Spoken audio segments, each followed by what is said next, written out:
ময়মনসিংহ জেলা ছাত্রলীগের মূল নেতাকর্মীদের উদ্যোগে আয়োজিত হয়েছে এক বিশাল গণমিছিল। এই মিছিলে অংশ নেন হাজার হাজার ছাত্রলীগের নেতাকর্মী সহ তৃণমূল পর্যায়ের নেতাকর্মীরা। ব্যানার ও জাতীয় পতাকা হাতে নিয়ে মিছিলে অংশগ্রহণকারীরা স্লোগানে মুখরিত করেন পুরো শহর এলাকা। তারা সমবেত কণ্ঠে বারবার উচ্চারণ করেন, শেখ হাসিনার সরকার বারবার দরকার।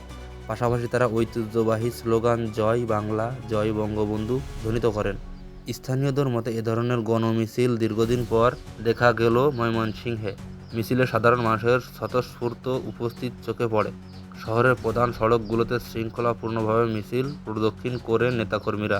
ছাত্রলীগের নেতারা জানান, জননেত্রী শেখ হাসিনার নেতৃত্বে দেশের উন্নয়ন ও অগ্রগতিকে ধরে রাখতে তারা সর্বদা রাজপথে ঐক্যবদ্ধ থাকবে।